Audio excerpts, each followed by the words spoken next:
order for you to dominate on the African continent, you need good associations. And I, for one, am someone who doesn't settle for mediocre. So I want you to remember me, not just because I am me, but also because of my associations. So as always, I've got myself the ultimate heavyweight of African football, Brian Mofokeng. He joins me and we get to have a conversation about this topic that we love oh so dearly, that being African football. Always exciting to do it with you. It's like Infantino and Motsepe.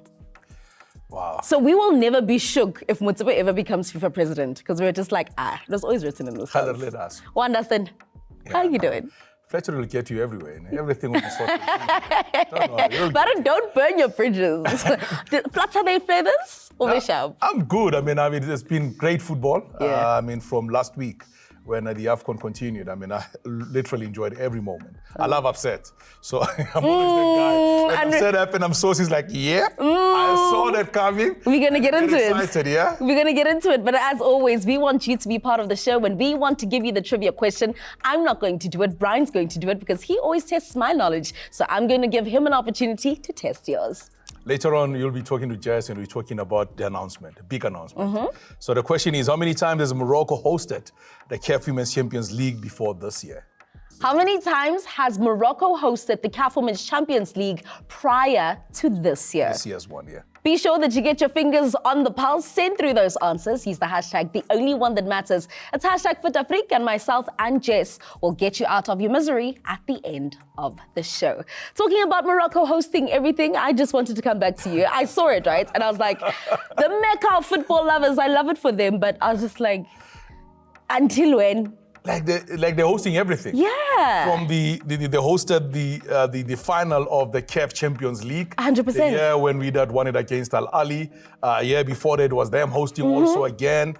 They've hosted the awards. They've hosted everything. But I think it always goes back to one simple thing, Itu. They always go out and say, we want to do it.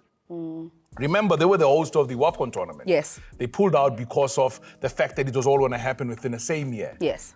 So probably they already had a budget sitting for the WAFCON. They decided, let's rather move that across into hosting the CAF Women's Champions League. HESFA already qualified for the tournament by virtue of winning it. 100%. But by virtue of winning their qualifiers in the UNAF region. Yeah. So they will therefore find themselves adding another team from the north for that reason. So it's good news for the region, because with ASFA becoming the host team, it means a team from Tunisia who finished the runners-up will therefore join them in the tournament proper. My thing, and the reason why I brought up this conversation, is because I want to know, does this not make other African countries complacent in a sense of they now aren't motivated to fix their facilities to make sure that they're up to standard? Because it's like, we know we can always go to Morocco. They will always host something.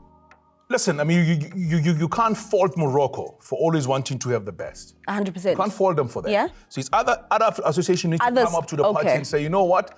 We are tired of going to Morocco always. We want to welcome people to our places. But also the problem is when CAF comes out, there's always scrutiny around the facilities. Do you have the best facilities? Remember now when they announced the hosting of the Chan tournament? Yes. There were some years we saw a nation was supposed to host the tournament this year, being cancelled out, having to host it a year later. Or 2 years later. Because facilities weren't up to standard. That's the thing. At the moment now for the Chan tournament that is coming up, remember that is going to be hosted by Uganda, Tanzania, as well as Kenya. Yes. Already, we have seen Kenya has been given a green light. Yes. But CAF still need to inspect all the venues to be able to come back and say, okay, you're still good to do this. But at the moment, we all know those are the three, but it's not confirmed until they've actually gone through the venues themselves. Well, there you have it. Morocco next year hosting the CAF Women's Champions League. It's going to be really exciting. Not next year, actually. It's taking place at the end of this. Yeah, at the end of this year. At the end of this year, that's where it's going to be taking place. But the Africa Cup of Nations is the ultimate spectacle when it comes to competitions on the African continent. This is a competition that takes place biannually, every single 2 years. Yes, COVID-19 messed up everything, but we're trying to keep it as that, still having the competition ongoing. There are nations like Senegal, Egypt, Morocco, who certainly have their golden tickets and they know but nations like Ghana, nations like South Africa and other nations are still on the brink. Yeah, you know what I love about this? Yeah. Let me start first of all by congratulating those that have done well. Botswana winning away against Cape Verde Island is not a mean feat. It's a huge 100%. But also, I just realized the coaches decided to leave from Botswana, because of the changes in the BFA management and all of that. And the coach just said, you know what, I'm good. Let me move on and look at other things. Now, Ramorebi's name has come up to say maybe he must jump in and take over. So that's a discussion having in Botswana at the moment. Then you have Angola. Yes. For me, Angola, I've sat here and the resurgence for me. I've about Calves to say I saw the dream and the vision start in 2018. And I'm so happy to see them qualifying 4 wins in a row. And they've already qualified for the tournament proper. They're sorted. They don't have to worry about anything else. They just have to focus on the next 2 matches and build going forward. But just on them though, Brian, the resurgence of them, a nation that people thought was done and out. And now finally here they are. You said, yes, they were down and out, but you watched them from 2018. What can other nations learn from what they've done? Patience is the first thing. Got you. And then have a plan. They had a plan. They said to him, here's a young team we have. So we want you to leave Petro, that is Primeiro de Agosto, take over under 17 team and grow with them. Got you. Zito Luvumbu from that team. Zini from that team. Gilberto, you're seeing now, he has been part of the team that was brought in, and he's now playing in South Africa.